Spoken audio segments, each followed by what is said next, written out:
তিনি কবে থেকে আছেন? অনেক সময় আমাদের মাথায় প্রশ্ন জাগে, এই যে আল্লাহ আছেন কবে থেকে আছে?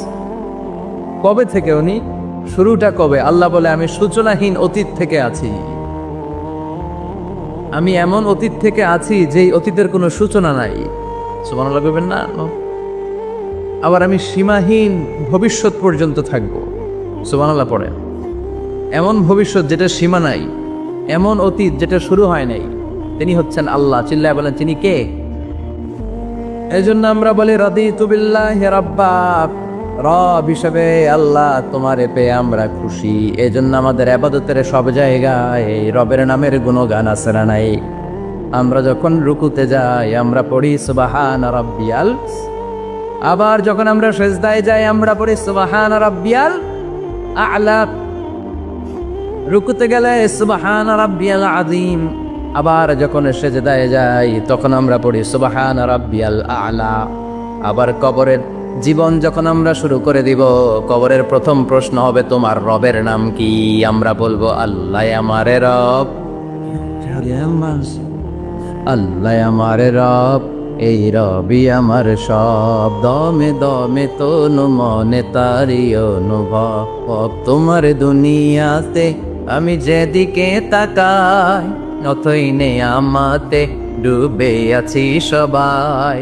পাক পাখালির গানে শুনি তসবি কলরব, তসবি কলরব, আল্লাহ আমার রব, এই রবি আমার সব। সুবহানাল্লাহ, কি অসাধারণ কথামালা! আল্লাহ আমার রব, এই রবি আমার সব। আল্লাহ যদি আমার সাথে থাকে পৃথিবীর কোনো শক্তি আমার থামাতে পারবে না। চিল্লায় বলেন ঠিক কিনা? আর এই রবকে যদি তুমি হারাও, রব যদি আমার বিপক্ষে চলে যায়, পৃথিবীর কোনো শক্তি আমার কোনো উপকার করতে পারবে? এজন্য বিশ্বনবী বলতেন ইযা সাআলতা ফাসআলিল্লাহ ওয়া ইযা ইসতাআনতা ফাসতাইন বিল্লাহ। যখন সাহায্য চাইতে মনে চাইবে, সাহায্য চাইবা কার কাছে? আমাদের কোনো গুরুত্বপূর্ণ ঘটনা ঘটলে, গুরুত্বপূর্ণ লাইফ ইভেন্ট ঘটলে, কিংবা আমরা কোনো বিপদে পড়লে সবার আগে আমরা ফেসবুকে শেয়ার দিই, ঠিক না? কথা কন। ফেসবুক অ্যাকাউন্ট নাই কার কার দেখি, এই আল্লাহর ওলিদেরকে একটু দেখে রাখি। মাশাআল্লাহ, অনেকের নাই, অনেকের ফেসবুক অ্যাকাউন্ট নাই। তো এটার ভালো কাজে লাগানো উচিত। যেটাই আমরা করি এটা যেন ইসলামের পক্ষে যায়, ঠিক কিনা? মিন হুসনি ইসলামিল মারই তারকুহু মা লা ইয়ানিহি। ব্যক্তির ইসলামের সৌন্দর্য হচ্ছে যে অনর্থক কাজ ব্যক্তি করবে না।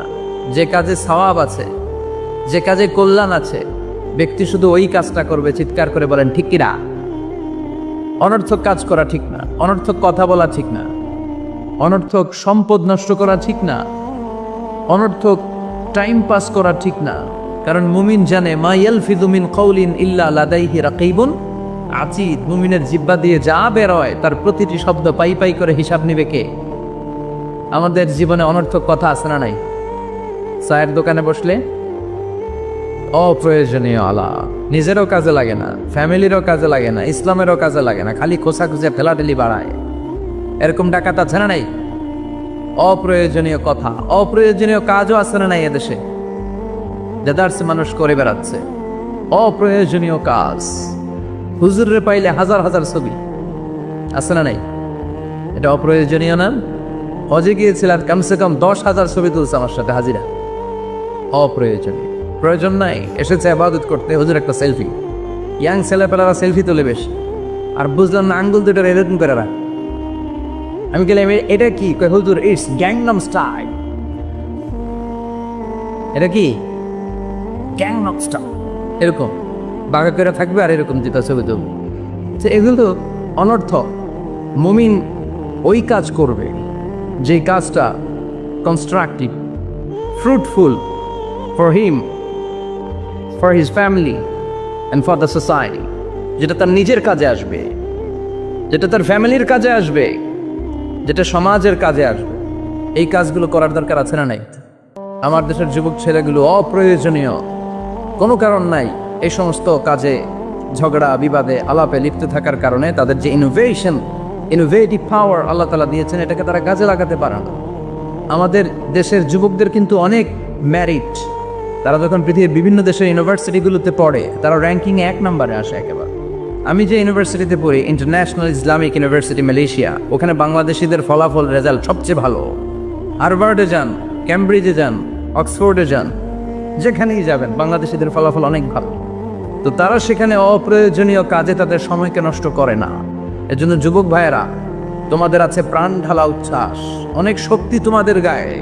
এখন তোমাদের রক্ত গরম, তোমাদের এই গরম রক্ত ইসলামের কল্যাণে কাজে লাগাইতে হবে। শুধু সেলফি তুইলা সময় নষ্ট করা যাবে না, চিল্লায় বলো ঠিক কিনা। কিছুদিন আগে আমি দেখলাম মানবতার দেয়াল। কিসের দেয়াল? কিছু ছেলে পেলে নিউ আইডিয়া বের করেছে যে এটার নাম মানবতার দেয়াল। খুব সম্ভবত মসজিদের এক ওয়ালের মধ্যে তারা লিখেছে মানবতার দেয়াল, আর কিছু হ্যাঙ্গার টানিয়ে রেখেছে, আর বলেছে যেটা অপ্রয়োজনীয় রেখে যান, আর যেটা আপনার লাগবে নিয়ে যান। এই যে শীত, প্রচন্ড শীতে অনেকের জ্যাকেট নাই, আমাদের কয়েকটা করে জ্যাকেট, জাম্পার, সোয়েটার, চাদর, মাফলার, অনেকের একটাও নাই, আছে না নাই? তারা দেয়ালের নাম দিয়েছে মানবতার দেয়াল। এখানে আপনার অতিরিক্ত পুরান জ্যাকেট থাকলে রেখে যান। তো অনেকে পুরান জ্যাকেট, মাফলার, চাদর ওখানে ঝুলিয়ে রেখে গিয়েছে, আবার লিখে দিয়েছে যার লাগবে তিনি নিয়ে যান। যার মাফলার নাই, যার জ্যাকেট নাই, চাদর নাই, তারা এসে নিয়ে যাচ্ছে। এটা একটা সুন্দর আইডিয়া না? তো চায়ের দোকানে ছেলেপেলাগুলো যদি মারামারি করতো, অপরাজনীতি করতো, গুতাগুতি করতো, কিলাকিলি করতো, তাহলে মাথা থেকে এই আইডিয়াগুলো বেরোতো? কথা বলেন। Human capacity is amazing. কি পরিমাণে আল্লাহ তাআলা যে আমাদেরকে ক্যাপাসিটি দিয়েছে, আমাদেরকে যে কত প্রিভিলেজ আল্লাহ তাআলা আমাদেরকে দিয়েছে আমরা জানিই না। আমরা আমাদের দেহে কত শক্তি, সম্ভাবনা নিয়ে যে ঘুরে বেড়াই, আমরা অনুধাবন করি না। এজন্য সময়গুলোর কাজে লাগাও। কিন্তু আফসোসের সাথে লক্ষ্য করা যাচ্ছে যুবকদের চরিত্রকে ধ্বংস করে দেওয়ার জন্য যে কয়েকটা হাতিয়ার আছে, সবগুলো বাংলাদেশে আছে না নাই? ইয়াবা আছে না নাই? ফেন্সিডিল আছে না নাই? হিরোইন আছে না নাই? মারিজুয়ানা আছে না নাই? এই ফেন্সিডিল, ইয়াবা আগে শুনতাম ইউনিভার্সিটির ছেলেরা খাইতে, এরপরে নাইমা আসলো কলেজে, এরপরে হাই স্কুলে, এখন প্রাইমারি ছেলেদের হাতেও ইয়াবা ঢুকছে। চিল্লা এখন ঠিক কিনা? দেশের যুব সমাজ আজকে কোথায়? পর্নোগ্রাফি, এক একটা মোবাইল এক একটা হিন্দি সিনেমার কারখানা। ইন্ডিয়ান নায়িকাদের কোমর দোলানো ডান্স আছে না নাই? স্মার্টফোন নিয়ে ছেলে স্মার্ট হয়, কিন্তু ইমান, আখলাক, চরিত্র সব শেষ। অপরাজনীতি, রাজনীতির নামে মন্দ, খারাপ, প্রতিহিংসামূলক ছাত্র রাজনীতি। নেতারা এই যুবক ছেলেদেরকে ইউজ করে, ওর বিরুদ্ধে ও মার, তুই ওরে মার, ওনারা থাকে অন্য জায়গায়, আছে না নাই? এভাবে আমাদের দেশের ছেলেদের চরিত্র, তাদের সম্ভাবনাকে আমরা নষ্ট করে দিচ্ছি। যুবক ভাইয়েরা, in the day of judgement, কিয়ামতের কঠিন ময়দানে আল্লাহ তাআলা 7 শ্রেণীর ব্যক্তিকে তার আরশের নিচে ছায়া দিবেন। এর মধ্যে এক শ্রেণী হচ্ছে তোমরা যারা যুবক, শাবুন নাশাআ ফি ইবাদাতিল্লাহ, ওই যুবক যারা তাদের যৌবনে, তাদের সময়টা, তাদের দিন, তাদের রাত তারা আল্লাহর ইবাদতে কাটিয়েছে। সুবহানাল্লাহ পড়েন। 7 শ্রেণীর মধ্যে 2টা শ্রেণী হলো যুবক। একটা হলো যৌবন সময়ে যারা আল্লাহর ইবাদতে রাত কাটায়, সময় কাটায়। আর দ্বিতীয় ওই যুবক, যেই যুবককে কোনো নারী অন্যায় কাজের, অন্যায় প্রেম করার পরকীয়ার অফার দেয়, ওই অফারকে ক্যান্সেল করে ওই যুবক বলে ইন্নী আখাফুল্লাহ, আমি এই পরকীয়ার দিকে যেতে পারি না, কারণ আমার অন্তরে ভয় আছে একজনের, তিনি কে? যাদের হৃদয়ে আছে আল্লাহর ভয়, তারা কবু পথ ভুলে যায় না। আল্লাহর প্রেম ছাড়াই দুনিয়া কারো কাছে কোনো কিছু চায় না, ঠিক কিনা? রাতের আধারে যারা সেজদাতে রয়, দু চোখের শ্রুতে নদী যেন বয়। আল্লাহু আকবার। তো তাহাজ্জুদ করবে কখন? ফজরই তো পড়তে পারে না, আছে না নাই? রাতের আধারে যারা সেজদাতে রয়, দু চোখের শ্রুতে নদী যেন বয়। ছলনার হাতছানি যতই ডাকুক, পেছনে ফিরেও সে তাকায় না। যাদের হৃদয়ে আছে আল্লাহর ভয়, তারা কবু পথ ভুলে যায় না। আল্লাহর প্রেম ছাড়াই দুনিয়ায় কারো কাছে কোনো কিছু চায় না। চিল্লায় বলেন ঠিক কিনা? তার মানে প্রথম হচ্ছে এক যুবক, যেই যুবক তার যৌবন কালের সময়টা আল্লাহর ইবাদতে কাটায়। দ্বিতীয় হলো এমন যুবক পরকীয়ার অফার পেয়ে সে বলে আমি ভয়ে পাই একজনকে, তিনি কে? এজন্য যুবক, তোমার অন্তর আল্লাহর ভয় থাকতে হবে। তোমার সময়টা এমনি কাটানো যাবে না, ইবাদতে কাটাতে হবে, ঠিক কিনা? এজন্য আমরা নামাজের পরে বলি রাদিতু বিল্লাহি রাব্বা, আল্লাহকে রব হিসেবে পেয়ে আমরা খুশি। তারপরে বলি অবিল ইসলামী দীনা, ইসলামকেও দিন হিসেবে পেয়ে আমরা খুশি না বেজা? খুশি। কথা কন, খুশি না? আপনি খুশি হইলে আপনার লাভ, খুশি না হইলে আপনার লস। ইসলামের বিজয়কে সমুন্নত করবে কে?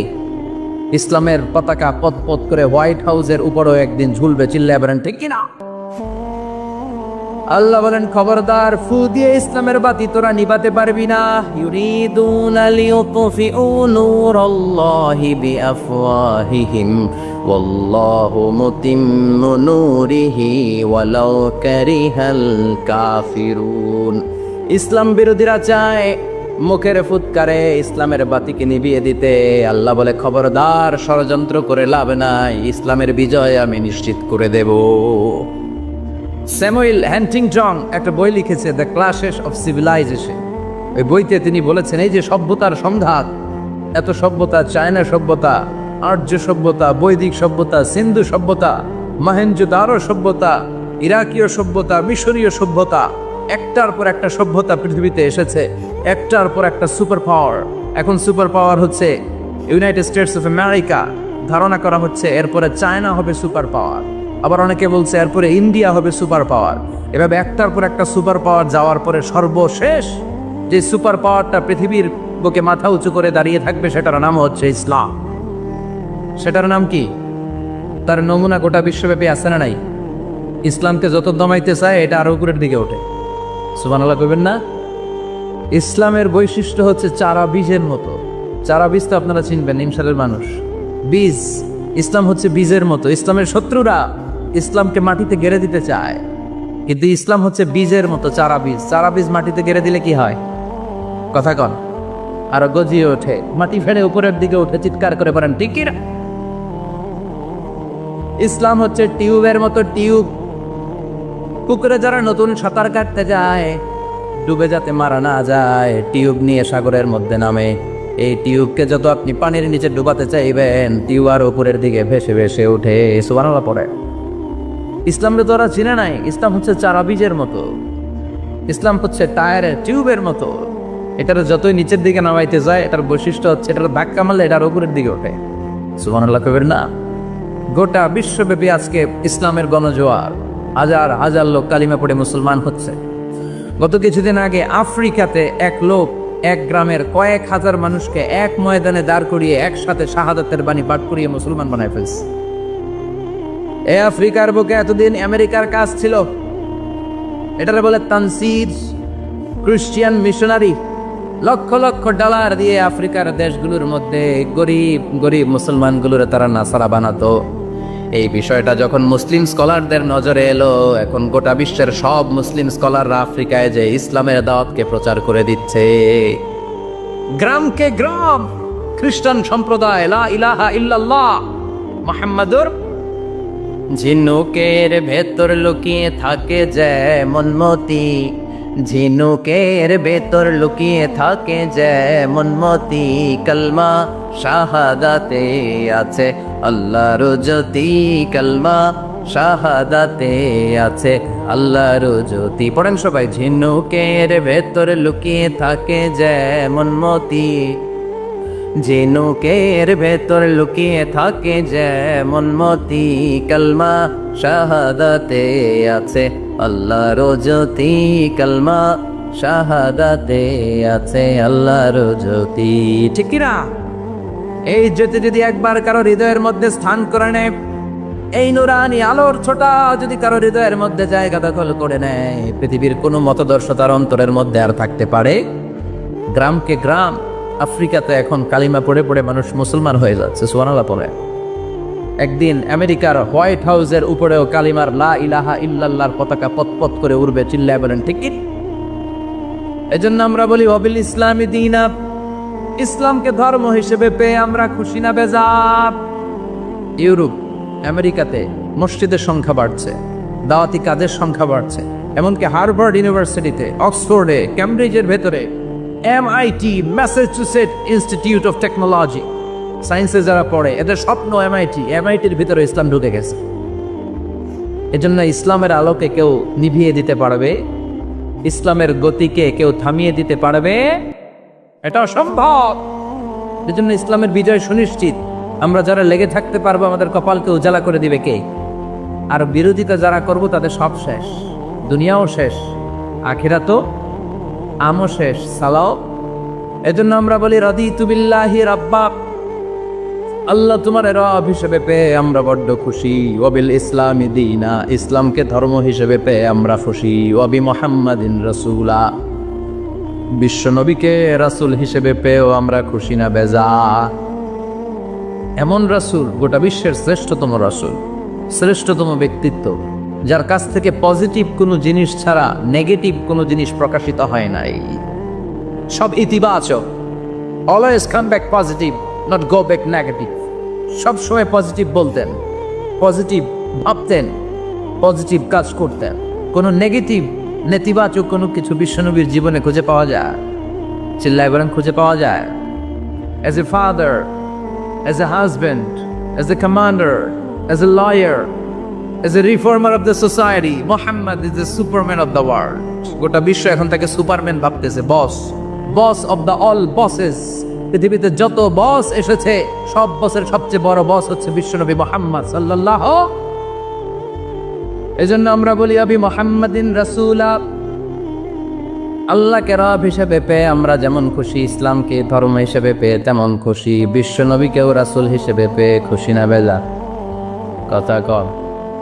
এই বিশ্বনবীর ভালোবাসা যদি অন্তরে না থাকে জান্নাতে ঢোকা যাবে নাকি? আল্লাহর ভালোবাসা, বিশ্বনবীর ভালোবাসা অন্তরে থাকার দরকার আছে না নাই? আল্লাহকে যে পাইতে চায় হযরতকে ভালোবেসে, আরশ কুরসি লৌহ কালাম না চাইতে পেয়েছে সে। হযরতকে ভালোবেসে আরশ কুরসি লৌহ কালাম না চাইতে পেয়েছে সে। চিল্লায় বলেন ঠিক কি না? নবীর ভালোবাসা অন্তরে থাকতে হবে। তাহলে তিনটা জিনিসের ঘোষণা আমরা দেই নামাজের পর। আল্লাহকে রব হিসেবে পেয়ে আমরা খুশি, ইসলামকে ধর্ম হিসেবে পেয়ে খুশি, বিশ্বনবীকে রাসূল হিসেবে পেয়ে খুশি, আবার এই কিতাবটারে সংবিধান হিসেবে পেয়ে আমরা খুশি না বেজা? এটার আলোকে আমাদের সমাজ প্রতিষ্ঠিত হোক, মদিনার সমাজ হোক, সোনালী সমাজ হোক, আলোকিত সমাজ হোক। আমরা চাই কি চাই না? এই কোরআনের আইন দিয়ে আমার দেশ চলুক, আমরা চাই কি চাই না? এই কোরআনে ধর্ষকদের বিচার আছে না নাই? অবিবাহিত ধর্ষক হলে 80 ব্যান, 100 ব্যান। আর যদি বিবাহিত ধর্ষক হয় ডেথ পেনাল্টি। সৌদিতে করে হেড অফ, মাথাটাকে নুইয়ে তলোয়ার দিয়ে এক কোপ মেরে গর্দানটা আলাদা করে দেয়, ঠিক কিনা? অনেক দেশে ডেথ পেনাল্টি করে হ্যাঙ্গিং এর মাধ্যমে, ফাঁসির মাধ্যমে। ধর্ষণের বিচার বাংলাদেশে সহজে পাওয়া যায় না, কিন্তু কোরআন দিয়ে বিচার করলে ওই বিচার আছে না নাই? নোয়াখালীর এক বোনকে ধর্ষণ করা হয়েছে, গোটা বাংলার জামিনে নিউজটা আছে না নাই? কোরআনের বিচার থাকলে আলটিমেটাম হতো 24 ঘন্টা, 24 আওয়ার্স। 24 আওয়ার্সের মধ্যে ধর্ষককে ডেকে এনে বাইতুল মোকাররমের স্কয়ারের সামনে লক্ষ মানুষের চোখের সামনে ফাঁসির রশিতে ঝুলিয়ে দেয়া হতো। বড় বড় চোরগুলোর হাত কেটে দেয়া হতো। কলা চোর, ডিম চোর, মুরগি চোর না, বড় বড় সাইজের চুরি যারা করে 1000 কোটি টাকা মেরে দেয়, দেশের 12টা বাজিয়ে দেয়, দেশের 10-এর সর্বনাশ করে, সিমেন্ট খাইয়া, টিন খাইয়া, রড খাইয়া সব হজম করে। ব্রিজ ভেঙে গেলে ব্রিজের ভেতরে পাওয়া যায় বাঁশ, তার মানে রড গেছে কই? হ্যাঁ, পেটে। এগুলোর এক একটার পেটে 10টা করে পাকস তুলে দিছে আল্লাহ। 10টা স্টোমাক না থাকলে রড হজম হয়? কথা কয় না? এগুলোর বিচার হওয়ার দরকার আছে না নাই? কোরআনের রাজ যদি কায়েম হয়, এই সবগুলো বড় বড় চোরের বিচার হবে, লাইভ ব্রডকাস্টিং হবে টিভিতে, আমরা সবাই দেখবো কেমন করে তাদের হাত কাটা হয়। ওই সমাজ আমাদের দেশে চালু হোক, আমরা চাই কি চাই না? তাহলে সোজা সবটা হিসাব, এই চারটা জিনিসের বিরুদ্ধে কেউ অবস্থান নিলে তাদের বিরুদ্ধে আমাদের অবস্থান জোরে কোন ঠিক কিনা? আর এই চারটা জিনিসের পক্ষে যারা কথা বলবে তাদের জন্য আমাদের অন্তরে দোয়া ছাড়া নাই। এক হচ্ছে আমার রব, দুই হলো আমার ইসলাম, তিন হলো আমার পেয়ারা নবী, চার হলো আমাদের আল্লাহর দেয়া সংবিধান কোরআন। এই চারটা জিনিসের বিরুদ্ধে কথা বললে খবর আছে না নাই?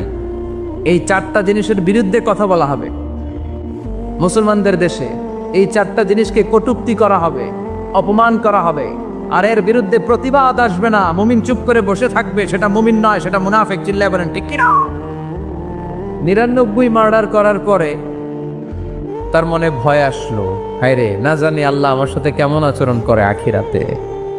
আমার তওবা আছে কিনা কপালে জানি না, আমার তো ক্ষমা নাই, কি করব আমি? তো সে লোকজনদেরকে জিজ্ঞেস করলো, আমার ক্ষমা আছে কিনা, এটা কে বলতে পারবে? আমাকে আল্লাহ মাফ করবে কিনা? তারা সবাই বললো, এই এলাকায় এক আল্লাহর ওলি আছে, তার কাছে যাও। সে আল্লাহর ওলির কাছে যেয়ে বলে, ও আল্লাহর ওলি, আমি 99টা হত্যা করেছি, 99টা মার্ডার, আমার কপালে ক্ষমা আছে কিনা তুমি একটু বলো। আল্লাহর ওলি কই, কি বললা? 99টা মার্ডার? হায় হায় সর্বনাশ, তোর কোনো ক্ষমা নাই। এবার যে মার্ডার করছে ওই কয়, আমার যেহেতু ক্ষমা নাই, তোরে বাঁচায় রেখে লাভ কি, তোরেও দিলাম শেষ কইরা। এবার সেঞ্চুরি করে ফেলাইছে। কথা বুঝতেছেন? আমার যেহেতু ক্ষমা নাই, তো তোরে বাঁচায় রেখে কি লাভ, তোরেও শেষ করে দিলাম। এবার সেঞ্চুরি। সেঞ্চুরি করার পরেও ভয় আসে না নাই অন্তরে? অন্তরে তো আল্লাহর ভয়। কই যাবে? খুঁজতে লাগলো কে সমাধান দিতে পারবে। একজন বললো, ওই এলাকায় একজন বড় আলেম আছে, ওই আলেমের কাছে যা। সে আলেমের কাছে যেয়ে বলে, আলেম, আমি 99টা হত্যা করেছি, এখন আমার বড্ড ভয় হয়, আল্লাহ আমারে মাফ করবে কিনা, তুমি একটু আমারে বলো। আলেম বলে, তোমার গুনাহ যত বড়ই হোক, আমার আল্লাহর দয়া তার চাইতেও বড়। তুমি কি পাপ করেছো, কি অন্যায় করেছো? তুমি জানো না আমার রব কত মেহেরবান, তিনি কত দয়ালু, তিনি ভালোবাসার আধার, তিনি করুণার আধার। তোমার পাপ অন্যায় যদি হয় খালের পানির সমান, বিলের পানির সমান, আমার আল্লাহর দয়া সাগরের পানির সমান। তোমার পাপ আর অন্যায় যদি হয় পাহাড়ের সমান, আমার আল্লাহর ভালোবাসার দয়া হচ্ছে আকাশের সমান। তুমি যদি তওবার মতো তওবা করতে পারো, ক্ষমার মতো ক্ষমা চাইতে পারো, চোখের পানি ছেড়ে, চোখের পানির বড় দাম, চোখের পানির মধ্যে বিশাল কারিশমা, এটা আল্লাহ খুব পছন্দ করে। 2 ফোঁটা পানি আল্লাহ পছন্দ করে। এক, জেহাদের ময়দানে শহীদের গা বেয়ে ঝরে পড়া রক্তের ফোঁটা। 2 হচ্ছে অনুতপ্ত বান্দার চোখের পানির ফোঁটা। বান্দা যখন অনুতপ্ত হয়ে চোখের পানি ছেড়ে কাঁদে, তার চোখের পানি চোখ বেয়ে নাকের ডগা বেয়ে মাটিতে পড়ার আগেই ওই অনুতপ্ত বান্দার সব গুনাহ আল্লাহ মাফ করে দেয়। সে জিজ্ঞেস করলো, আমার ক্ষমা আছে কিনা? আলেম বলে, আছে, ক্ষমা আছে।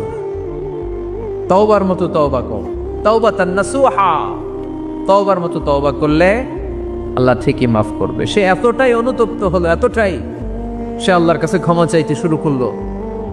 আলেম পরামর্শ দিল, তুমি যে এলাকায় থাকো এলাকাটা ভালো না, এলাকাটা ছাড়ো, এখানে সব ডাকাতদের এলাকা, তুমি একটা ভালো এলাকায় যাও, ওখানে যে তওবা করে ভালো মানুষ হয়ে যাও। সে নিয়ত করে কাপড় চোপড় গুছিয়ে ভালো এলাকায় যাবে। ঘর থেকে বেরোয়ার সাথে সাথেই মালাকুল মাউত চলে আসছে, তার রুহু কবজ করে ফেলছে। এখন রুহুকে নিয়ে যাবে। ফাজাত মালাইকাতুর রাহমা ওয়া মালাইকাতুল আযাব, রহমতের ফেরেশতারাও আসছে, আযাবের ফেরেশতারাও আসছে। রহমতের ফেরেশতারা বলে, না না, সে তওবার নিয়ত করেছে, যদিও তওবা করতে পারে নাই, যদিও ভালো এলাকায় যেতে পারে নাই, তওবার নিয়ত করেছে, অনুতপ্ত হয়েছে, ক্ষমা চাওয়ার চিন্তা করেছে, আমরা তার রুহু নিয়ে ইল্লিনে রেখে দেব। আযাবের ফেরেশতারা বলে, না না, 99টা হত্যা করার পরে আরো একটা হত্যা করে সেঞ্চুরি করেছে, এখনো তো ভালোভাবে তওবা করতে পারে নাই, তার রুহুটা নিয়ে আমরা সিজ্জিনের ভেতরে ঢুকায়ে দেব। 2 দল ফেরেশতার মারামারি, এ বলে আমরা নিব, এ বলে আমরা নিব। ঝগড়া আছে না নাই? আল্লাহ বললেন, রাখো রাখো, ঝগড়ার দরকার নেই। এক কাজ করো, যেখানে মারা গিয়েছে ওইখান থেকে ফিতা দিয়ে মাপতে শুরু করো। ভালো এলাকাটা যদি কাছে হয় জান্নাতের ফেরেশতারা নিবে, খারাপ এলাকা যদি কাছে হয় জাহান্নামের ফেরেশতারা নিবে। খারাপ এলাকা তো একেবারেই কাছে, ঘর থেকে বেরোয়ার সাথে সাথে মৃত্যু হয়েছে। আর ভালো এলাকা তো অনেক দূর। আল্লাহ জামিনটারে আদেশ দিলেন, জামিন এই অনুতপ্ত বান্দার জন্য তুই ভালো এলাকাটা কাছে চলে আয়। ভালো এলাকাটার জামিনটা তুই সংকুচিত হয়ে যা। যদিও ঘর থেকে বের হয়েছে একেবারে কাছে, খারাপ এলাকা হাজার হাজার মাইল দূরে চলে যা। ফিতা দিয়ে মাপ দিয়ে দেখে সর্বনাশ, ভালো এলাকাটা তো একেবারেই কাছে, খারাপ এলাকাটা অনেক দূরে। আল্লাহর ফয়সালা অনুযায়ী রহমতের ফেরেশতারা তার রূহকে নিয়ে জান্নাতের ভেতরে ঢুকিয়ে দিয়েছে। 99টা হত্যা করার পরে আরো একটা হত্যা করে সেঞ্চুরি, 100টা খুন করছে। আপনি কয়টা করছেন? আমি কয়টা করছি? তো 100টা গুণ করে যদি ও মাফ পেতে পারে আমার আল্লাহর কাছ থেকে, আমরা কি ক্ষমা পেতে পারি না? ওর পাপের কাছে আমাদের পাপ কি? কয় ওয়াক্ত নামাজ ছাড়ছেন আপনি? কয়টা মিথ্যা কথা বলছেন? কতবার ঘুষ খাইছেন? কত টাকা সুদে লাগাইছেন? কত অন্যায় করছেন? কত জুলুম করেছেন? মনে রাখবেন, আপনার পাপ, আপনার অন্যায়, আপনার জুলুম যত বড় হোক না কেন, আমার আল্লাহর দয়া তার চাইতেও বড়। এজন্য আল্লাহ নিজের পরিচয় দিয়ে বললেন, আর রহমানু আল্লামাল কুরআন খালাকাল ইনসান আল্লামাহুল বায়ান। আমি রহমান, আমি দয়ার সাগর। আমি কি? আল্লাহ তুমি দয়ার সাগর, রহমানুর রহিম। তোমার দয়ায় পূর্ণ আমার সারা নিশিদিন। তোমার দয়ায় পূর্ণ আমার সারা নিশিদিন। আলহামদুলিল্লাহ পড়েন, তাহলে বুঝতে পারলাম আমার আল্লাহর দয়ার কোনো শেষ আছে? চিল্লায় বলতে হবে আছে। কয়শো টুকরা? সবাই শুনতেছেন? কষ্ট হচ্ছে তো উত্তর দিচ্ছেন না যে? কত টুকরা করলেন? 100 টুকরা করে 99 টুকরা দয়া ভালোবাসা আল্লাহ তাআলা নিজের কাছে রেখে দিলেন। আর 1 টুকরা দয়া আর ভালোবাসা আল্লাহ তাআলা গোটা বিশ্বের সবার মাঝে ভাগ করে দিলেন। আমরা সবাই মিলে পাইছি কয় টুকরা ভালোবাসা? উনি রেখে দিয়েছেন কয় টুকরা? ওই 1 টুকরার কিছু অংশ আমিও তো পাইছি, তাই না? আপনি পেয়েছেন, আমরা সবাই পেয়েছি, গোটা বিশ্বের সবাই, আদম আলাইহিস সালাম থেকে শুরু করে কিয়ামত পর্যন্ত যারা আসবে, এসেছিল এবং এখন আছে, সবাই মিলে কয় টুকরা? ওনার কাছে কয় টুকরা? কিন্তু এই 1 টুকরা যে আমরা সবাই ভাগে যোগে পাইলাম, আমাদের ভালোবাসার নমুনা দেখছেন? একজন আর একজনের ভালোবেসে বলে আত্মহত্যা করে ফেলে, আছে না নাই? আছে না? আহা, সালমান শাহ মারা গেছে, এই দেশের কয়েকটা মেয়ে গলায় রশি দিয়ে আত্মহত্যা করছে, শুনছেন? আহা, অমুক সেলিব্রিটির কি হয়েছে, ছাদ থেকে লাফ দিয়ে পরে মাথা ফোটায় ফেলছে। ভালোবাসা আছে না নাই? যারে ভালোবাসে তার নাম আবার ছেলেরা হাতের মধ্যে কেটে কেটে লেখে। শরীয়তপুরে এগুলো নাই, আলহামদুলিল্লাহ। হ্যাঁ, প্লাস দিয়ে লেখে, প্লাস। ধরেন আব্দুল্লাহ প্লাস শামিমা, তো এ প্লাস এস, রক্ত দিয়ে লেখে, রক্ত। আমি অবাক কই, নিডল, সুই দিয়ে কেটে কেটে লেখে আব্দুল্লাহর এ প্লাস শামিমার এস। কি ভালোবাসা! 1 ভাগ ভালোবাসার ছিটে ফোটা সবাই মিলে পাইছে। এটা ঠেলা যদি এরকম হয়, তাহলে যিনি 99 ভাগ ভালোবাসা রেখে দিয়েছে তার ভালোবাসা বেশি না কম? দেখেন, ছোট্ট বাচ্চাটা রাতে খেতে চায় না, মা যদি বলে খাও, বলে না, খাবো না। আব্বু অফিস থেকে আসুক, আব্বুর কোলে বসে বসে আব্বু আর আমি একসাথে খাবো। এই ছোট্ট বাচ্চাটা কিছু বোঝে না, কিন্তু তারপরও তার বাবার জন্য ভালোবাসা তার হৃদয়ে ঢুকাই দিছে কে? আপনাদের এলাকায় মুরগি পালেন না আপনারা? মুরগি যখন বাচ্চা নিয়ে হাঁটে, দেখবেন মুরগি ছানা ধরা যায় না, ধরতে গেলে মা মুরগিটা কি করে? কামড় দিতে আসে। এই ছোট্ট বাচ্চাগুলোর জন্য মা মুরগিটার হৃদয়ের ভিতরে ভালোবাসা ঢুকাই দিল কে? আহা, আমি পত্রিকাতে এমনও দেখেছি, বন্যায় এক মা পানি খেতে খেতে খেতে খেতে খেতে খেতে মরে গিয়েছে, কিন্তু শিশুটাকে একটা বালতির মধ্যে চাপিয়ে মাথায় তুলে ধরে রেখেছে। মা পানি খেতে খেতে নিজের জীবনকে বিলিয়ে দিয়েছে, কিন্তু বাচ্চাটা মরে নাই। বাচ্চার জন্য কি ভালোবাসা! এই ছোট্ট বাচ্চার জন্য মায়ের হৃদয়ে জান স্যাক্রিফাইসের মতো ভালোবাসা ঢুকাই দিল কে?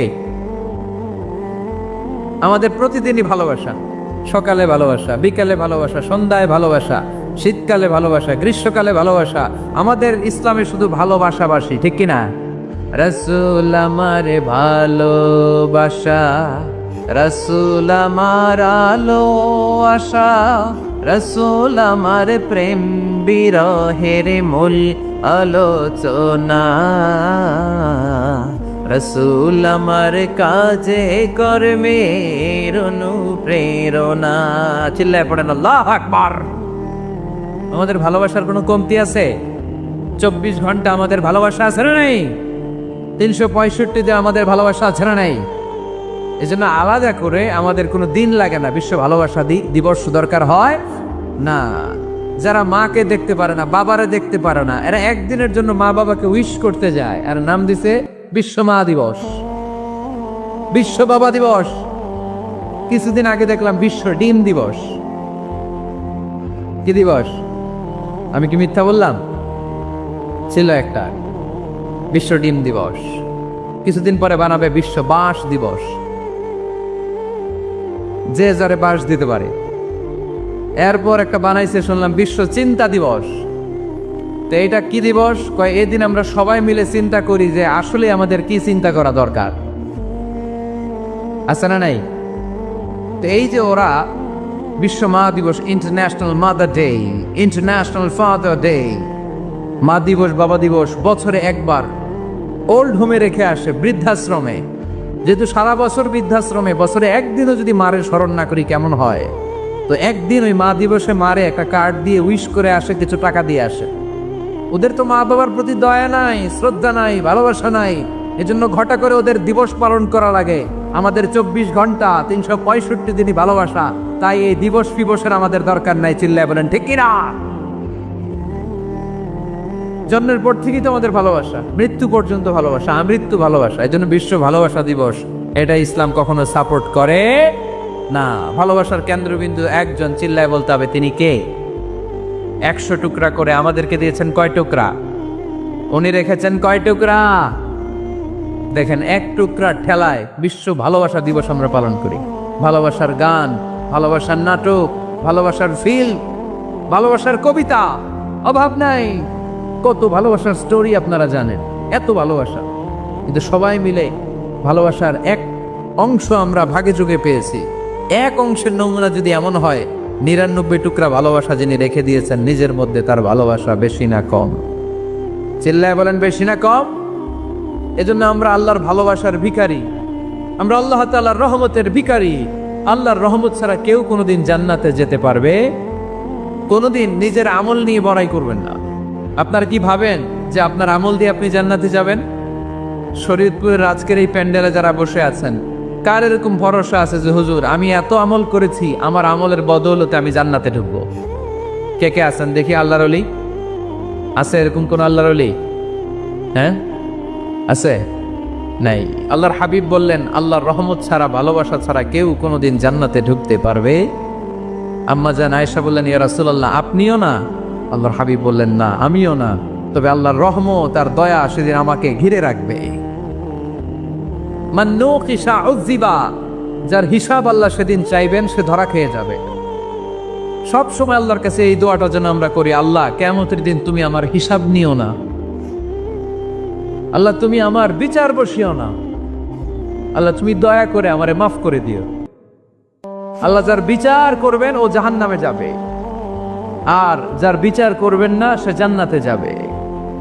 আল্লাহ যদি বিচার করে আর পাই টু পাই হিসাব নেয়, নামাজ পড়লি না কেন, রোজা রাখলি না কেন, মিথ্যা বললি কেন, খাদ্যে ভেজাল দিলি কেন, মাছে ফরমালিন দিলি কেন, যৌতুক খাইলি কেন, ঘুষ খাইলি কেন, উল্টাপাল্টা করলি কেন, জিনা করলি কেন, একটার পর একটা প্রশ্ন বানে যদি সেই ভয়ঙ্কর দিনে আল্লাহ আমাদেরকে জর্জরিত করে, আমাদের কোনো উত্তর আছে? সেদিন আমাদের বাঁচার কোনো উপায় আছে? তাই আমরা সবাই আল্লাহর কাছে দোয়া করব, আল্লাহ কোনো বিচার টিচার মানি নাও, কোনো বিচার করতে পারবে না, দয়া করবা। কথা কয় না? কি করবে? এবার আওয়াজ করে বলেন, বিচার চান না দয়া চান? রোজ হাসরে হে আল্লাহ আমার করোনা বিচার, আল্লাহ করোনা বিচার, পড়েন আমিন। রোজ হাসরে হে আল্লাহ আমার করোনা বিচার, আল্লাহ করোনা বিচার, বিচার চাহি না তব দয়া চাহে এ গুনাহগার, আল্লাহ করোনা বিচার। পড়ে না আমিন। তিনি যদি দয়া করেন তবেই আমরা জান্নাত যেতে পারবো, ঠিক কিনা?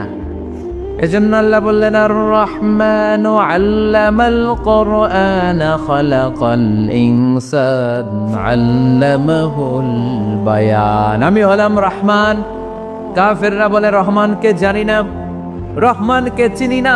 আল্লাহ বলে রহমান রে চিনে না, ও আমার নাম রহমান, আমি দয়ালু, আমি মেহেরবান, ঠিক কিনা? এজন্য প্রতিদিন সূরা ফাতিহায় দ্বিতীয় আয়াতটা আমরা কি পড়ি? আর রহমান আর রাহিম, ঠিক কিনা? তিনি দয়ার সাগর, তিনি মায়ার সাগর। আমরা বললাম আল্লাহ ঠিক আছে, আমরা বুঝেছি আপনি দয়ার সাগর, আর আপনি কি করেন? দ্বিতীয় আয়াতে আল্লাহ বললেন আল্লামাল কোরআন, আমি কোরআন শিক্ষা দেই। শুধু দয়ার সাগর হয়ে আমি আল্লাহ বসে থাকি নাই, তোমাদের হেদায়েতের জন্য আমি কোরআন নাজিল করে দিয়েছি। আল্লামাল কোরআন, আমি কোরআন শিক্ষা দেই। আমাদেরকে কোরআন শিখিয়েছে কে? বিশ্বনবীকে কোরআন শিখিয়েছে কে? আল্লাহ। এজন্য দুনিয়াতেও যারা কোরআন শিখায় তাদের মর্যাদা বাড়ায় দেয় কে? বাংলার জমিনে যারা কোরআন শরীফ শিখায় এদের মর্যাদা সবচেয়ে কম, এদের বেতন সবচেয়ে কম, এরা সমাজে সবচেয়ে বেশি অবহেলিত, ঠিক কিনা? আল্লাহর কাছে এরা সবচেয়ে বেশি সম্মানিত। আল্লাহর হাবিব বললেন খায়রুকুম মান তাআল্লামাল কোরআন ওয়া আল্লামাহু, তোমাদের মধ্যে আল্লাহ তাআলার কাছে সবচাইতে প্রিয় শ্রেষ্ঠ ওই মানুষটা যে নিজে কোরআন পড়ে আবার অন্যরে পড়ায় দেয়। সুবহানাল্লাহ পড়েন। আপনি যদি কাউরে শুধু সূরা ফাতিহাটা শিখান, কোন সূরা? সূরা ফাতিহাটা যদি শিখায় দেন, সে যতদিন সূরা ফাতিহা তেলাওয়াত করবে ওই তার তেলাওয়াতের একটা পার্সেন্টেজ সওয়াব আপনার আমলনামায় আছে না নাই? সে যদি আবার আরেকজনের শিখায়, ওই লোক যদি আবার আরেকজনের শিখায় দেয়, এরকম যতজনকে তারা শিখাবে প্রত্যেকের তেলাওয়াতের একটা পার্সেন্টেজ সওয়াব আপনার আমলনামায় ঢুকায় দিবে কে? এজন্য কোরআন নিজেও শিখবো, অন্যকেও শেখাবো। রাজি আছেন তো? আপনাদের এখানে মসজিদে কোরআন শিক্ষার আসর আছে নাকি? হ্যাঁ, এই যে বাড়ির পাশে যে একটা মসজিদ দেখলাম, কোরআন শিখায়। কিবার শিখায়? প্রতিদিন। কে শিখায়? ইমাম সাহেব। বেতন টেতন দেন তো? কত দেন? 1 লক্ষ মাসে? 5-6 হাজার? বলে কি? এক একটা ইমামের কমসে কম 1 লক্ষ টাকা বেতন হওয়া দরকার, ঠিক কিনা? না খেয়ে না পড়ে অল্পতে তুষ্ট থেকে যারা শুকরিয়া করে এরা আমাদের আইম্মাতুল মাসাজিদ, মসজিদের ইমামরা, মসজিদের মুয়াজ্জিনরা। এক একটা মসজিদের মুয়াজ্জিনের গলা হবে এরকম বিশাল উঁচু। কিয়ামতের ময়দানে সবাই আমরা এর দিকে তাকায় থাকবো, কিরে ভাই তোর গলা উঁচু কেন? সে বলবে আমার এই গলা দিয়ে প্রতিদিন 5 বার আমি আজান দিয়েছি। কিয়ামতের ময়দানে ঠিকই সম্মানিত, দুনিয়ায় আমরা চিনলাম না ওনাদেরকে। এজন্য কোরআন শিক্ষার আসর যেন আমরা গড়ে তুলি। তালিমুল কোরআন প্রজেক্ট লাগবে, শিশুদের কোরআন শিক্ষার আসর, নারীদের কোরআন শিক্ষার আসর, বয়স্কদের কোরআন শিক্ষার আসর। আমরা কোরআন শিখে মরতে চাই, কোরআন জেনে মরতে চাই। No excuse will be granted that day. সেদিন আল্লাহ কোনো এক্সকিউজ গ্রহণ করবে না। সব পারো, হিন্দি তো ঠিকই কইতে পারো। হিন্দিতে কথা কইতে পারে না ছেলেপেলেরা? হিন্দি সিনেমা এমন দেখা দেখে হিন্দিতে কথা কইতে পারে। তো হিন্দি ভাষা বুঝতে পারলে, শিখতে পারলে আরবি পারলা না কেন? কোনো এক্সকিউজ, ওজোর, আপত্তি সেদিন আল্লাহ গ্রহণ করবে না। শরীয়তপুরের ভাইরা, আসুন আমরা কোরআন শিখি, আসুন আমরা কোরআন পড়ি। প্রতিদিন একটা আয়াত হলেও কমপক্ষে আমরা যেন কোরআনের অর্থ পড়ি, বঙ্গানুবাদ পড়ি। রাজি আছেন তো? আপনাদের স্মার্টফোন আছে কার কার হাতে দেখি?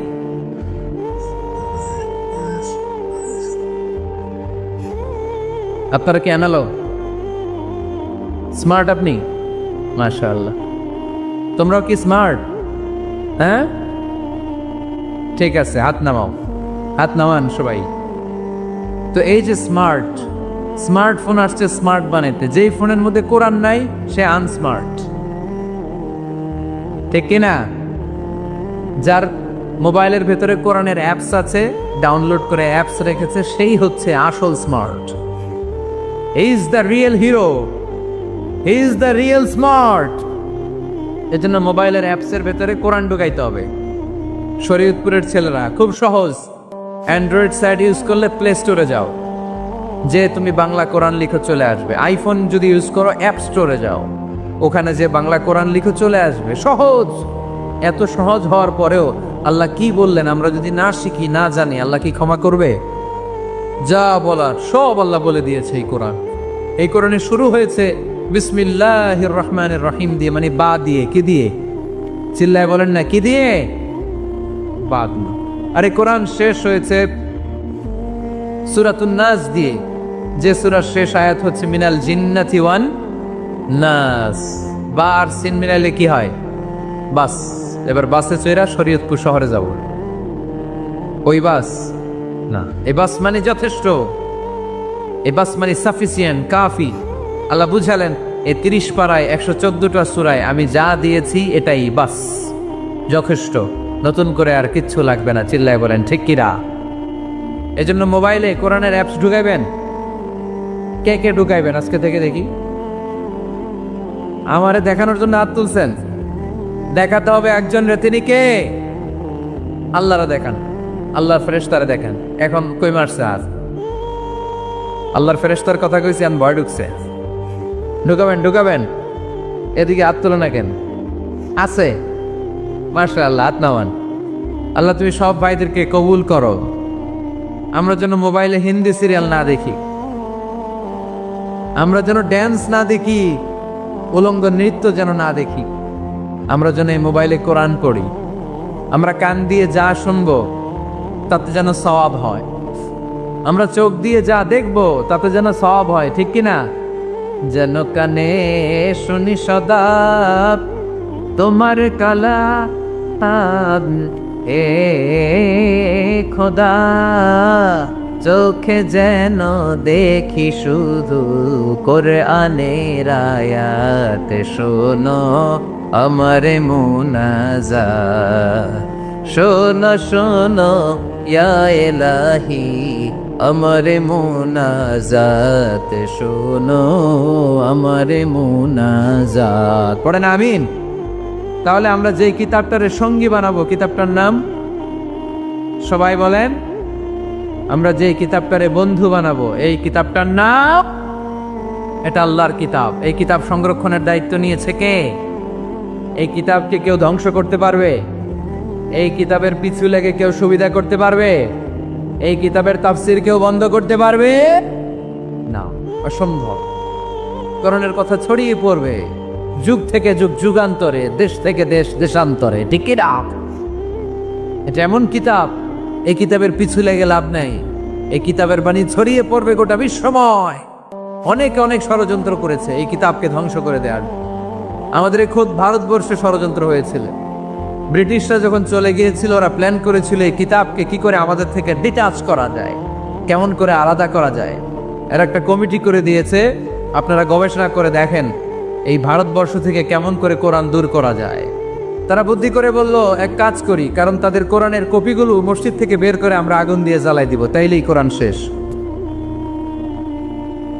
কোরআনের কপি যদি আগুন দিয়ে জ্বালায় দেওয়া হয় তাহলে তার পৃথিবীতে কোরআন থাকবে না, না থাকবে?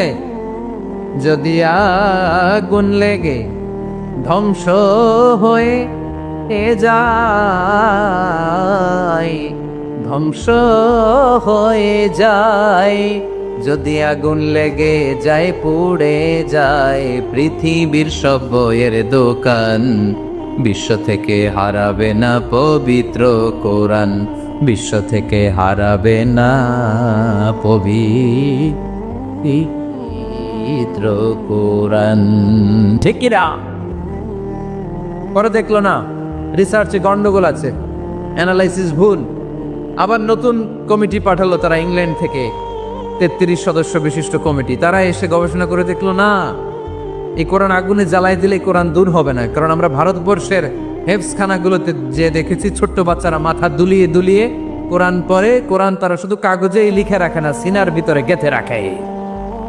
ওই কোরআন মুসলমানদেরকে শিখিয়েছে কে? সে আল্লাহ বললেন আর রহমানু আল্লামাল কুরআন খালাকাল ইনসান আল্লামাহুল বায়ান। আল্লাহ বললেন আমি মেহেরবান, আমি কোরআন শিখিয়েছি। আমরা বললাম আল্লাহ আর আপনি কি করেন? আল্লাহ বলেন খালাকাল ইনসান, আমি মানুষ বানিয়েছি। সুবহানাল্লাহ পড়েন। আমাদেরকে তৈরি করেছে কে? জোরে বলতে হবে কে? মানব সৃষ্টির তিনটা পদ্ধতি কোরআনে পাওয়া যায়। পদ্ধতি নাম্বার 1, বাবাও নাই মাও নাই। এই পদ্ধতিতে আল্লাহ কাকে বানাইছে বলেন? আদম আর হাওয়া আলাইহিস সালাম, এদের বাবা মা ছিল। 2 নম্বর পদ্ধতি হচ্ছে মা আছে কিন্তু বাবা নাই। এই পদ্ধতিতে আল্লাহ কাকে বানালেন? কি নাম? ঈসা আলাইহিস সালাম। 3 নম্বর পদ্ধতি হচ্ছে মাও আছে বাবাও আছে। এই পদ্ধতিতে আল্লাহ কাদেরকে বানিয়েছেন? আমাদেরকে বানিয়েছেন। তাহলে পদ্ধতি কয়টা? 3টা। আদম আলাইহিস সালামকে বানানোর পদ্ধতিও 3টা। প্রথমে আল্লাহ 3 লাজিব এঁটেল মাটি নিলেন, তারপর নিলেন হামাইম মাসনুন কাদামাটি, তারপরে এটারে বানালেন ঠনঠনে শুকনো মাটি। সাইয়েদনা আদম আলাইহিস সালামের অবয়ব তৈরি করলেন 60 হাত লম্বা করে। সাইয়েদনা আদম আলাইহিস সালামকে যখন আল্লাহ বানিয়েছেন কয় হাত লম্বা?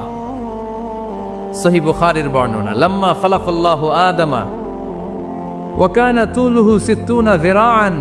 আল্লাহ তাআলা যখন আদম আলাইহিস সালামকে বানালেন 60 হাত বা 60 গজ লম্বা করে বানালেন। আপনারাও যারা জান্নাতে যাবেন 60 হাত লম্বা হয়ে জান্নাতে ঢুকবেন।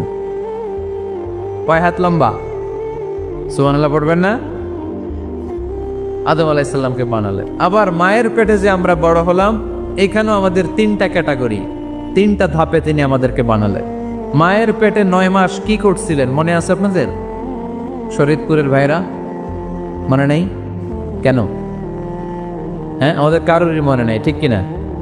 এই 6 মাস 8 মাস কই যে ছিলাম, কোথায় ছিলাম আমরা মনে করতে পারি না। স্মৃতির পাতা হাতড়িয়ে যত পিছনে যাই আর ভুলতে থাকি। মনে আছে ছোটবেলার কথা? মনে নাই। আমরা সবাই কিন্তু এত বড় ছিলাম না ভাই, ছোট্ট ছিলাম, ছোট্ট। মায়ের জরায়ুর দেয়ালের মধ্যে লেপ্টে ছিলাম। নুতফা, আলাকা, মুদগা, sperm drop, blood clot and the little flesh. ছোট্ট নাপাক পানি ছিলাম। ওইটারে আল্লাহ বড় করতে আরম্ভ করলেন। বড় করতে করতে রক্তপিণ্ড বানালেন। রক্তপিণ্ড থেকে আল্লাহ গোশতপিণ্ড বানালেন। আমরা প্রত্যেকে এরকম একটা গোশতের টুকরা ছিলাম। এটার ভিতরে আল্লাহ কঙ্কাল ঢুকালেন, আমার স্কেলিটন, আমার কঙ্কালটা, আমার অবয়বটা ঢুকালেন। তারপরে আবার গোশত দিয়ে প্যাকেট করলেন, তার উপরে আবার চামড়ার প্যাকেট পড়ায় দিলেন। পড়েন সুবহানাল্লাহ। এরপরে 9 মাস পরে এই পৃথিবীর বুকে স্মুথলি আমাকে আসার সুযোগ দিলেন কে? একথাই আল্লাহ সূরা আল মুমিনুনে বললেন, ওয়ালাকাদ খালাকনাল ইনসানা মিন সুলালাতিন মিন তিন সুম্মা জাআলনাহু নুতফাতান ফি ক্বারারিন মাকিন সুম্মা খালাকনাল নুতফাতা আলাকাতান فخلقنا العلقة مضغة فخلقنا المضغة عظاما فكسونا العظام لحما ثم أنشأناه خلقا آخر فتبارك الله أحسن الخالقين. পড়েন আল্লাহু আকবার। আপনারা উঠতেছেন কেন? উঠছেন কে কে দেখি? আপনার চেহারাটা দেখেন আমাকে। ওয়াশরুমে যাওয়ার জন্য অনেক আগ থেকে বসে আছেন বোধহয়, না? আসর থেকে, দুপুর 3টা থেকে। আল্লাহু আকবার, আল্লাহু আকবার। তাহলে দোয়া করে দে। আর না না না না, ঠিক হবে না, কষ্ট হচ্ছে, আমি বুঝতে পারতেছি। আরো কয়েক মিনিট শুনবেন?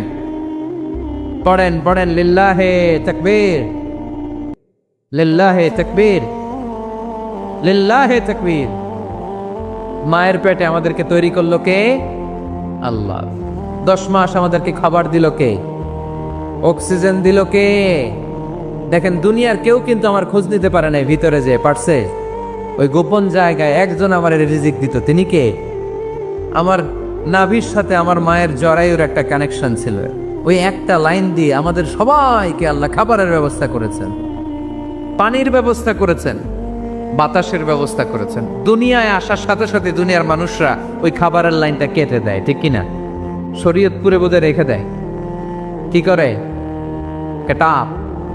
দেখবেন সিজার করার পরে বাচ্চাদেরকে বের করে কেচি দিয়ে, যারা সিজার করে ডাক্তাররা কি করে? কেটে দেয়। বাচ্চার পা ধরে মাথাটা নিচু করে নিতম্বের মধ্যে থাপ্পড় মারে কয়েকটা, তারপরে বাচ্চা ওয়া ওয়া করে কেঁদে ওঠে, ঠিক কিনা? আমরা আমাদের কানে শুনি ওয়া ওয়া, আসলে সে আল্লাহর কাছে কেঁদে কেঁদে ফরিয়াদ জানায়, বলে আল্লাহ 9 মাস 10 মাস মায়ের পেটের ভেতরে ছিলাম, কেউ তো খোঁজ খবর নিল না, তুমিই তো আমার এই নাভির সাথে মায়ের জরায়ুর একটা লাইন দিয়ে ওই এক লাইনে খাবার, এক লাইনে পানি, এক লাইনে বাতাস ঢুকিয়েছো। 9টা মাস এই খাবারের লাইন আমার ঠিকঠাক ছিল, আমার টেনশন ছিল না। দুনিয়ার বুকে আসার সাথে সাথেই, এদের সাথে আমার কি শত্রুতা আমি জানি না, আসার সাথে সাথে আমার খাবারের লাইনটা কেটে দিস। আল্লাহ একটা মাত্র খাবারের লাইন ছিল, মানুষগুলো কেটে দিল। আমি এখন কি খাবো? আমি এখন যাব কই? আল্লাহ বলে কাঁদিস না, 8 মাস যেমনি খাওয়াইছি এখনো খাওয়াবো। সুবহানাল্লাহ পড়েন। খাবারের একটা লাইন ছিল, কেটে দিয়েছে। ওই একটার বিপরীতে তোর মায়ের বুকের ভেতরে এখন খাবারের 2টা লাইনের ব্যবস্থা করে দিলাম। খালাকাল ইনসান, তিনি মানুষ বানিয়েছেন, মানুষের যা দরকার তার ব্যবস্থাও করে দিয়েছেন। চিল্লায় বলেন ঠিক কিনা? এজন্য আল্লাহ বললেন আর রহমানু আল্লামাল কুরআন খালাকাল ইনসানা আল্লামাহুল বায়ান। আমি মেহেরবান, আমি তোমাদের কোরআন শিখিয়েছি, আমি মানুষ তৈরি করেছি, আমি তোমাদেরকে ভাষা শিক্ষা দিয়েছি। সুবহানাল্লাহ পড়েন। আল্লামাহুল বায়ান, আমি তোমাদেরকে বয়ান শিখিয়েছি। এই যে আমরা বয়ান করি, আমাদের যে ভাষা, এই ভাষা কার দান? আমাদের বাংলা ভাষা কার দান? পৃথিবীতে অনেক ভাষা আছে, একটা ভাষার প্রকাশভঙ্গির সাথে আরেকটার মিল নাই, একটার প্রকাশভঙ্গির সাথে আরেকটার মিল নাই। চাইনিজরা চাইনিজ ভাষায় কথা বললে ইংরেজরা কিচ্ছু বুঝে না, ইংরেজরা বললে আরবরা বুঝে না, আরবরা বললে মালায়রা বুঝে না, মারায়রা বললে আফ্রিকানরা বুঝে না। সুবহানাল্লাহ পড়েন। আমি অনেক দিন দেশের বাইরে থাকি, 10 বছরেরও বেশি আমি পড়াশোনা করি, এখনো পিএইচডি করি। তো মিশরে যখন আমি পড়াশোনা করতাম তখন দেখতাম এক এক ভাষায় এক একজন কথা বলে। আমরা বাঙালিরা যদি কোনো কথা বলে হাসাহাসি করি, হেসে হেসে আমরা কুটি কুটি হয়ে যাচ্ছি, মরে যাচ্ছি, কিন্তু ওরা হাসে না, বিদেশিরা, ওরা বুঝে নিত। আবার ওরা যখন কথা বলে হাসে, আমরা কিছুই বুঝি না। সুবহানাল্লাহ পড়বেন না? ওইটা বাদ দেন, আমাদের বাংলাদেশে আসেন, আমাদের বাংলাদেশে এক এক জেলার সাথে আরেক জেলার ভাষার ভিন্নতা আছে না নাই? সুবহানাল্লাহ পড়বেন না? ঢাকার ভাষার সাথে ফরিদপুরের ভাষার অমিল, সিলেটের অনেক অমিল, চট্টগ্রামের অমিল আছে না নাই? সবচেয়ে বেশি অমিল সিলেটে আর চট্টগ্রামে, ঠিক কিনা? ওনাদের ভাষাগুলো এমন, শুনলে বুঝার উপায় নেই যেটা বাংলা ভাষা না অন্য ভাষা, কিন্তু প্রত্যেক আঞ্চলিকতায় একটা মাধুর্যতা আছে না নাই? আল্লাহ পাক এই কোরআনের মধ্যে আঞ্চলিকতার দাম দিলেন। হিশাম বিন হাকিম বিন হিজাম কোরআন থেকে তেলাওয়াত করতে শুরু করলেন। এই তেলাওয়াত শুনে সাইয়েদনা ওমরে ফারুক ওনার ঘাট ধরে টেনে বিশ্বনবীর কাছে নিয়ে আসলেন। ওমরে ফারুক বললেন, ইয়া রাসূলুল্লাহ, দেখেন হিশাম বিন হাজিম কেমন করে কোরআন পড়ে, দেখেন ভিন্নভাবে কোরআন পড়ে। আপনি শিখাইছেন একভাবে, ও পড়ে আরেকভাবে, ওর বিচার করেন। আসলে আরেকভাবে পড়ে নাই, অন্য আঞ্চলিকতায় পড়েছে। যেমন আমরা পড়ি ওয়াদ-দুহা ওয়াল-লাইলি ইযা মা ওয়াদ্দাআকা রাব্বুকা ওয়া মা ক্বালা ওয়ালাল আখিরাতু খায়রুল লাকা মিনাল উলা। কিন্তু কোরআনের আরেকটা লাহজা বা আরেকটা পড়ার পদ্ধতি আছে, যেখানে ওনারা পড়ে ওয়াদ-দুহা ওয়াল-লাইলি ইযা সাজা মা ওয়াদ্দাআকা রাব্বুকা ওয়া মা ক্বালা। সুবহানাল্লাহ পড়বেন না? হাশিম বিন হিকাম এরকম বাঁকা করে পড়ছিলেন। ওমরে ফারুক এই বাঁকাটা শিখেন না, উনি শিখছিলেন সোজা। ওমরে ফারুক আবার সোজা সাপটা পছন্দ করতেন। সুবহানাল্লাহ পড়েন। বিশ্বনবী বললেন, হিশাম বিন এজামকে তুমি ছাড়ো। বললেন, হিশাম তুমি কিভাবে পড়েছো? হিশাম বলে, আমি এইভাবে পড়েছি। বিশ্বনবী বললেন, হাকাযা উনজিলাত, এভাবেও নাজিল হয়েছে, সমস্যা নাই। ওমর তুমি কিভাবে পড়েছো? ওমর বললেন, আমি তো এইভাবে শিখেছি। বিশ্বনবী বললেন, এভাবেও নাজিল হয়েছে, সমস্যা নাই। উনজিলাল কোরআনু আলা সাবআতি আহরুফ ফাকরাউ মা তায়াসসারা মিনহু। আরবি ভাষা একটা, এদের মধ্যে আঞ্চলিকতা আছে 7টা। এই 7টা আঞ্চলিকতা দিয়ে কোরআন নাজিল করেছে কে? এজন্য আঞ্চলিকতার মর্যাদা আল্লাহ কোরআনেও দিলেন। এজন্য বললেন আর রহমানু আল্লামাল কুরআন খালাকাল ইনসান আল্লামাহুল বায়ান। আমি মেহেরবান, আমি কোরআন শিখালাম, আমি মানুষ বানালাম, আমি তোমাদেরকে ভাষা শিখালাম। সুবহানাল্লাহ পড়েন। এরপর আল্লাহ বললেন আশ-শামসু ওয়াল কামারু বিহুসবান ওয়ান নাজমু ওয়াশ-শাজারু ইয়াসজুদান। সুবহানাল্লাহ। আশ-শামসু ওয়াল কামারু বিহুসবান, চাঁদ আর সূর্য আমি তৈরি করেছি তোমাদের হিসাবের জন্য। হিসাব আছে না নাই? কতদিন এক বছর আপনাদের শরীয়তপুরে? হ্যাঁ, 365 দিন। এটা তো সোলার ইয়ারের হিসাব বললেন, মানে সৌর বৎসর। আর চান্দ্র বৎসরে 354 বা 55 দিন। তাহলে এই সূর্য আর চাঁদ, চাঁদ আর সূর্যকে আল্লাহ এই মহাবিশ্বে দিয়েছেন হিসাবের জন্য, ঠিক কিনা? আল্লাহর হাবিব বললেন সুমু লিরুইয়াতিহি ওয়া আফতিরু লিরুইয়াতিহি। চাঁদ দেখে রোজা রাখো, আবার চাঁদ দেখে রোজা ভাঙো। আমরা রমজান শুরু করি কি দেখে? জোরে বলেন। ঈদ শুরু করি কি দেখে?